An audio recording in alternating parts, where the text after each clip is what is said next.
महाराष्ट्र भाजपा के चुनाव प्रभारी राज्यसभा सांसद एवं यूपी के पूर्व उप मुख्यमंत्री डॉक्टर दिनेश शर्मा ने उत्तर पश्चिम मुंबई लोकसभा चुनाव क्षेत्र में आगामी चुनाव की रणनीति पर चर्चा की। इस मौके पर डॉक्टर दिनेश शर्मा ने एक प्रेस कॉन्फ्रेंस के माध्यम से शिवसेना उद्धव बालासाहब ठाकरे गठ, कांग्रेस एनसीपी शरद पवार गठ पर कई गंभीर आरोप लगाए हैं। उन्होंने कहा कि विपक्षी दल के शीर्ष नेता सिर्फ अपने परिवार के लोगों की सीट बचाने हेतु जोड़ तोड़ में लगे हैं। इस अवसर पर भाजपा नेता जयप्रकाश ठाकुर, अमरजीत मिश्र, संतोष मेड़ेकर, विधायिका विद्या ठाकुर, भारती लवेकर, संजय उपाध्याय, मुरजी पटेल सहित कई भारी संख्या में बीजेपी के नेता इस मौके पर मौजूद थे। पेश है मुंबई से हमारी खास खबर।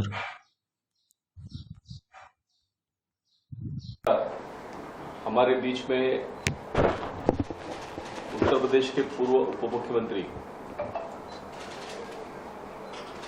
राज्यसभा सांसद और लोकसभा चुनाव में महाराष्ट्र के प्रभारी डॉक्टर दिनेश शर्मा जी आज प्रेस वार्ता के लिए आपके बीच में हैं।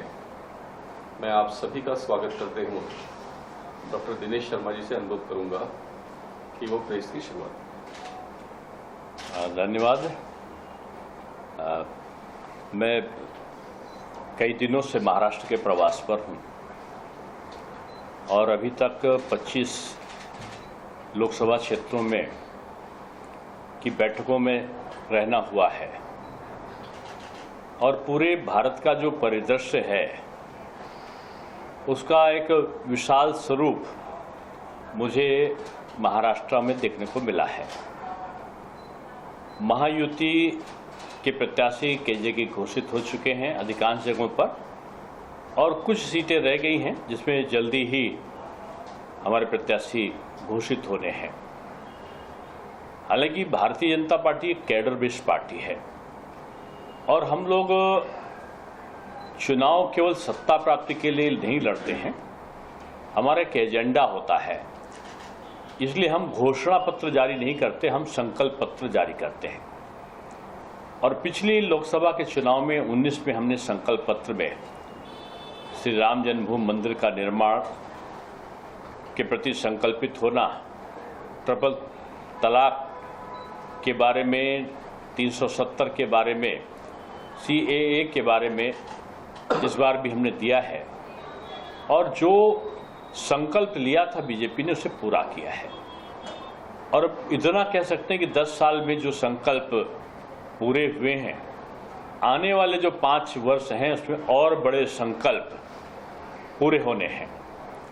पार्टी ने सभी वृद्धों को जो 70 से ऊपर हैं आयुष्मान कार्ड के अंतर्गत लिया है, फ्री में बिजली मिल सके लोगों को, इसके लिए एक नई प्लानिंग, एक नए नियोजन के साथ पार्टी ने संकल्प लिया है।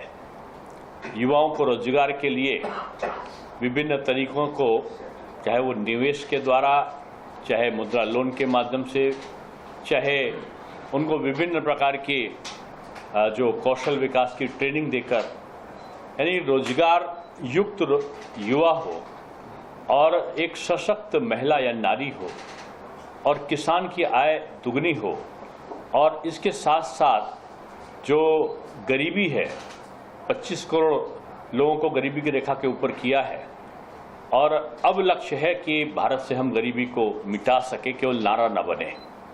महाराष्ट्र की स्थितियां अलग हुई हैं और उनका कारण है कि 2019 में उद्धव जी ने अपनी जो उनके पूज्य बाला साहब ठाकरे जी जो नीति और जो संकल्प लिए थे उसको तिलांजलि देके उन्होंने कांग्रेस का चोला पहन लिया और रामनामी और सनातनी चोला कहाँ चला गया उसे आज भी शिवसेना उद्धव गुट का कार्यकर्ता ढूंढ रहा है। उनके सांसद सदस्य चले गए, उनके आमदार चले गए और अब उनका जो मूल कार्यकर्ता और मतदाता था वो आज बीजेपी के कार्यों के कारण, क्योंकि बीजेपी ने जो बाला साहब के साथ में मिलके, ठाकरे साहब के साथ मिलके बीजेपी ने जो काम किया था उन्हीं कामों को, उन्हीं नियतों को बीजेपी ने नहीं छोड़ा और उनको लेकर आगे चले। और खुशी इस बात की है कि आदरणीय राज ठाकरे साहब ने जो मन से है, उन्होंने मन से नरेंद्र मोदी जी को समर्थन दिया है। मैं समझता हूं कि उद्धव जी को अपने उन परंपराओं को और गौरव को सोचना चाहिए था। राम जी का विरोध करने वाली कांग्रेस के साथ जो राम जन्मभूमि के शिला पूजन के समय लोगों को यहाँ बंद कर दिया गया कि वो उत्सव नहीं मनाएंगे, हनुमान चालीसा करेंगे तो उनकी गिरफ्तारी हो जाएगी, कुछ और विरोध करेंगे तो कंगना रनावत ऐसी महिला का घर गिरा दिया जाएगा। ये एक तानाशाही सरकार चलाई थी और उसका नतीजा यही हुआ कि आज ये सत्ता विहीन हुए हैं और भविष्य में भी सत्ता के दूर दूर तक करीब नहीं होने वाले। बीजेपी का टारगेट है जो महायुति है, हम सब एक साथ मिलकर अपने नीचे के सम्मेलन भी हमने संपादित किए हैं। एक दूसरे के कार्यकर्ताओं का हमारी संचालन समिति में समावेश भी है। यहाँ नेता मिले हैं, दल मिले हैं और दिल भी मिला है। और मैं समझता हूँ कि जो विपक्षी गठबंधन है उसमें हाहाकार है और उनके में शक्ति नहीं है मोदी की ललकार का सामना करने की। अब तो यहाँ पर तमाम प्रकार के घोटाले सामने आए। अब मैं कोई खिचड़ी का या किसी का घोटाले को उल्लेख नहीं करना चाहता हूँ, लेकिन यहाँ गली गली में शोर है। अब आगे मुझे नहीं पता कि क्या है, लेकिन यहाँ शोर है। यहाँ बहुत सारे प्रमुख लोग थे विपक्ष के जिन्होंने अच्छा नहीं किया। हालांकि खिचड़ी जब चूल्हे पर पकती है तो पाचन होता है, स्वास्थ्य के लिए अच्छी होती है। जब खिचड़ी दिमाग में पकती है और झोली भरने के लिए पकती है, तो दिमाग में जिनकी खिचड़ी पकती है वो राजनीतिक स्वास्थ्य को खराब करती है। मैं समझता हूँ कि जो महाबिगाड़ी संगठन है, उस महाबिगाड़ी संगठन में खिचड़ी दिमाग में पकी है कुछ नेताओं के, और इस लोकसभा चुनाव में उनका राजनीतिक स्वास्थ्य खराब होने वाला है। आज भी पार्षदों की बैठक हुई है, हमारे जो आमदार हैं, एमएलएज हैं, उनकी बैठक हुई है, हमारे पदाधिकारियों की हुई है। और बीजेपी का संगठन एक बहुत प्रभावी संगठन है, जिसको हम बोलते हैं कि सुपर वॉरियर्स, यानी हमारे उत्कृष्ट योद्धा जो चुनाव के हैं। आप कहेंगे प्रत्याशी नहीं, फिर क्या करें? हमारा प्रत्याशी बीजेपी तलाशती नहीं है। बीजेपी का कार्यकर्ता का एक ही प्रत्याशी है, वो है नरेंद्र मोदी। नरेंद्र मोदी जी को सहयोग करने वाले विजयी बने, इस लक्ष्य के साथ बीजेपी काम कर रही है। और मुझको लगता है कि 4800 सीट पे महायुति बड़े एक समन्वय के साथ में चुनावी जीत की तरफ आगे बढ़ रही है। अभी पार्षदगणों को भी जिम्मेदारी बांटी गई है, हमारे सुपर वॉरियर्स को भी जिम्मेदारी बांटी गई है।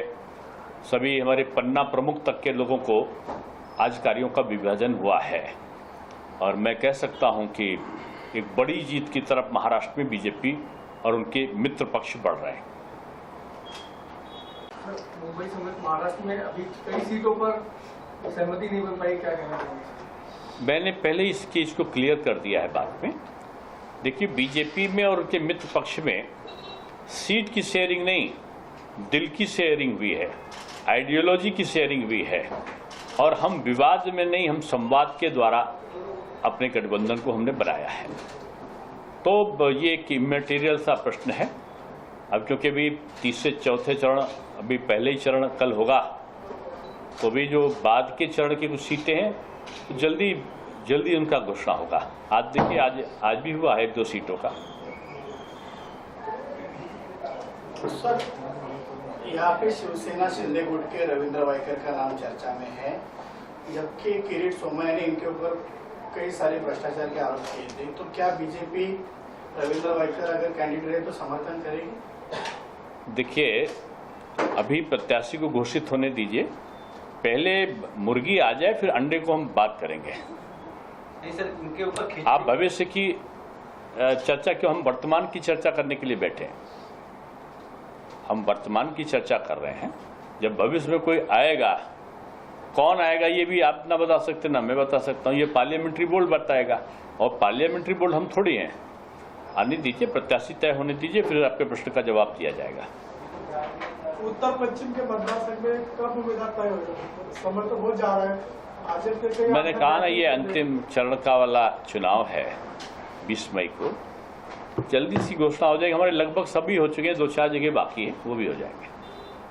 उत्तर भारतीयों का रुख अब तक कैसा रहा? आप कई जगहों पे दौरा किए, नागपुर और महाराष्ट्र वासियों का रुख भाजपा के पक्ष में है। भाजपा हमेशा से ये उत्तर भारतीय और मराठे में जो लोग बांटते हैं, जो महाराष्ट्र में लग रहा है वो वीर शिवा का मानने वाला है, तो इसलिए सभी बीजेपी के साथ हैं। उसमें गुजराती और उत्तर भारतीय और ये सब सभी शामिल है उसमें।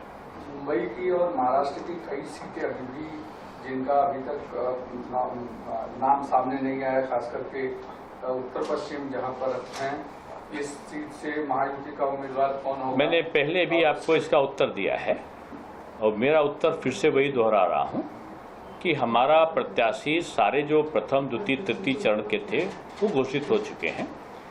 अंतिम चरण के या 20 मई को जो होने वाला चरण है, प्रत्याशी जल्दी घोषित हो जाएंगे। कौन प्रत्याशी घोषित होगा, अगर ये प्रश्न आपका है तो इसका उत्तर ये है जिसको पार्लियामेंट्री बोर्ड तय करेगा। लेकिन उत्तर पश्चिम लोकसभा सीट से बीजेपी अपना उम्मीदवार उतारेगी या ये पार्लियामेंट्री बोर्ड तय करता है। हम लोग प्रेस कॉन्फ्रेंस में बैठ के कैसे तय करेंगे? चर्चा क्या चली, अनुमान क्या लगाया जा रहा है? अनुमान हमने एक ही लगाया है, 48 सीटों पर विजय का। सर, यहाँ पे उत्तर पश्चिम में बीजेपी के 3 एमएलए है और शिंदे गुट का खाली 1 एमएलए है, तो ये सीट बीजेपी के पाले में जाएगी या शिंदे? अब की देखिए ना, जब हमने कहा दिल मिले हैं तो सीट की बात कहाँ आ गई? सीट शेयरिंग नहीं, हमारा दिल का शेयरिंग हुआ है, आइडियोलॉजी का शेयरिंग हुआ है। अब आइडियोलॉजी के शेयरिंग में कौन उनका है, कौन हमारा, ये पराया वाला चीज अब नहीं चलेगी। सब उनका है और सब मेरा है। सिंधेगढ़ की तरफ से हम 48 सीट लड़ रहे हैं, हम कोई 2-4 सीट थोड़ी लड़ रहे हैं। इस सीट को लेकर सिंधेगढ़ बीजेपी बड़ा भाई है और बड़ा भाई अपने छोटे भाइयों का ख्याल रखते हुए अपने मोदी परिवार का, जो मोदी जी की जनता है, उसका ख्याल रखेगी। क्योंकि भाजपा से तो उज्ज्वला मोड़क का नाम सामने आया है 3 दिन से, इसके बारे में क्या कहना? कहाँ से? हमारा जो पक्ष है भाजपा से उज्ज्वला मोड़क का नाम सामने आ रहा था 2 दिन से। अब मेरे सामने नहीं आया, अभी मेरे सामने आता तो मैं आपको बताता हूँ। उज्जवल निगम की बात कर रहे हैं। मैंने उसका जवाब यही दिया है कि ये इस प्रकार का जो प्रश्न है वो उसका उत्तर केवल और केवल पार्लियामेंट्री बोर्ड दे सकता है। आदित्य ठाकरे ने आरोप लगाया कि बीजेपी के पास उम्मीदवार नहीं है, इसके लिए यहाँ पे अभी तक उम्मीदवार नहीं। अब शिवसेना उद्धव जी के पास तो एक ही उम्मीदवार है, वो है अपने पुत्र रत्न आदरणीय आदित्य जी। शरद पवार जी के पास केवल एक ही प्रत्याशी है, वो है सुप्रिया जी। सोनिया जी के पास केवल 2 ही हैं, प्रियंका जी और राहुल जी। अब तीसरे तो दामाद जी भी आ गए। उन्होंने जीजा जी ने कहा है कि मैं अमेठी से लड़ूंगा, अमेठी में टिकट मिलेगा तो वो चुनाव लड़ेंगे, टिकट नहीं मिलेगा तो घर में वो सास जी से और साले जी से लड़ेंगे। तो ये लड़ने वाले लोगों का कोई वो ग्रुप जो है वही महाबिगाड़ी गुट है, और जो महाबिगाड़ी गुट है उसका मुकाबला महायुति से है। महायुति मिलकर कर रही है और आप निश्चित मान के देखिए कि 48 सीटों में कई सीटों पर ये अपना पूर्व का आधार पूरी तरह खोते हुए दिखाई देंगे। एक सवाल यह है कि आज बारामती सीट से महायुति और महाविकास अघाड़ी दोनों के उम्मीदवारों ने नामांकन भरा है। शरद पवार ने उसे प्रतिष्ठा का विषय बनाया हुआ है। बीजेपी किस तरीके से उस सीट को देख रही है, क्योंकि बीजेपी के लिए भी वो एक चुनाव, वहां पर महायुति की प्रतिष्ठा स्थापित होगी। परसों मैं बारामती था और दिन भर मैंने वहां का जो जोश देखा है कार्यकर्ताओं में, तो मैं इस तरह कह सकता हूं कि महायुति अब तक लीड के मामले में लखपति बन चुकी है, यानी 1 लाख से ऊपर की लीड उसकी पहुंच चुकी है। जैसे जैसे चुनाव आएगा महायुति की प्रतिष्ठा बचेगी और महाबिगाड़ी ने जो बिगाड़ा है घर भी और दल भी, तो जनता उसको जवाब देगी। धन्यवाद। सर, बीजेपी के जो पारंपरिक मतदाता हैं उत्तर भारतीय, और इस गर्मी की छुट्टी में 10 लाख के करीबन जो उत्तर भारतीय अपने गांव चले जाएंगे, तो इस वोट की कैसी पूर्ति होगी? आपने कैसे मान लिया? बीजेपी का हम पूरा महाराष्ट्रियन हमारा मतदाता है और उत्तर भारतीय बड़ा समझदार है। अब उसका घर यही है, वो गांव में चिंता करेगा, लेकिन घर तो उसका महाराष्ट्र ही है। जी सर, वोट कम होंगे सर, उनका बोलने का नहीं कम होंगे, बहुत समझदार लोग हैं। और उत्तर प्रदेश में जो अलग अलग चरण पे हैं, जैसे जौनपुर, ये जो आपका जिस क्षेत्र के लोग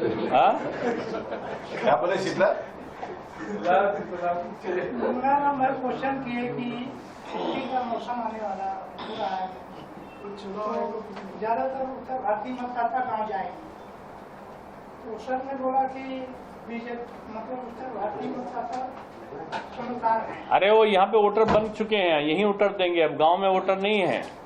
ये पूर्व जन्म की बात बता रहे हैं आप। अब वर्तमान समय में कोरोना के बाद योगी जी ने तमाम लोगों का रजिस्ट्रेशन वहीं कर लिया, जो वहाँ के रहने वाले थे ज़्यादातर वहीं अब रह गए, वहीं रोजगार मिल गया उनको, और जो यहाँ रह रहे हैं उनके वोटर यहाँ पर हैं, वो अपने मत का पहले प्रयोग करते हैं। मतदान के समय यहीं रहेंगे, मतदान करके गांव जाएंगे। मतदान करके राज ठाकरे के बीजेपी में आने से उत्तर भारतीयों में नाराजगी ही कई जगह पर देखी गई है, क्या लगता है? नहीं, राज ठाकरे जी ने अपने मंतव्य को प्रकट किया है, और उनकी पार्टी में भी अगर आप देखो तो उत्तर भारतीय विंग है, और अगर आप एनालिसिस करो, उन्होंने माननीय प्रधानमंत्री जी को जो समर्थन दिया है उसके पीछे उन्होंने कहा कि बाला साहब ने जिस तरह सनातन की और हिंदुत्व की और भारतीय संस्कृति और परंपराओं की रक्षण किया था, वो मोदी जी कर रहे हैं। अब इस चीज को उद्धव जी को समझना चाहिए। तो सर, उत्तर भारतीय कल्याण की घटना को भूल जाएंगे? मनसे ने जो कल्याण, देखिए, भविष्य अच्छा हो इसकी तरफ सबको मिलकर चल रहा है, और बीजेपी सबकी चिंता करके चलती है, सबको मिलाकर चलती है। इसीलिए बीजेपी सबको साथ लेके चलती कि सबके साथ अच्छा हो, किसी के साथ कोई गलत ना हो। और यहाँ पर वो लोग महाराष्ट्र का हित नहीं चाहते हैं जो उत्तर भारतीय और महाराष्ट्र के लोगों के बीच में दूरी पैदा करना चाहते हैं। जो महाराष्ट्र में रह रहा है वो वीर शिवा की संतान है, और छत्रपति महाराज शिवाजी महाराज की जो आन बान शान है वो महाराष्ट्र नहीं पूरे भारतवर्ष की है। इसलिए यहाँ का हर व्यक्ति उनको अपना आराध्य मानता है। अब तक आपकी जितनी सारी बढ़ावा जो बैठक हुई है, जितनी रिव्यू मीटिंग्स हुई अलग अलग प्रभागों में, उसमें अब तक क्या चीजें देखने को मिली है कि कितनी ये मंथन हुआ है, हमारा विचार मंथन हुआ है, और मंथन में 48 सीटों की जीत का अमृत निकला है, और उसमें ये उत्तर पश्चिम जीत में तो अमृत बहुत ज्यादा मिला है हमको। लेकिन पूनम महाजन का अमृत अभी मिलेगा उस सीट? आप नाम लेते हैं, हमारी पार्टी के वरिष्ठ लोग हैं, और उनका पार्टी के प्रति और पार्टी का उनके प्रति एक पारिवारिक परिदृश्य में रिश्ता है। इसलिए बीजेपी में जैसे मैं उप मुख्यमंत्री था, 25 तारीख को मैं उप मुख्यमंत्री मार्च में नहीं रहा 2023 में। आप मेरा अगर उठा के ट्विटर वो देखिए, 26 तारीख से मेरे दौरे लग गए, और मैंने पूरे प्रदेश नहीं पूरे भारतवर्ष में भ्रमण किया, कार्यक्रम लगाया, पार्टी के लिए काम किया, मोदी जी के लिए काम किया। दायित्व का परिवर्तन एक सहज प्रक्रिया भाजपा में होती है, किसको इसमें हटाने की प्रक्रिया नहीं होती है।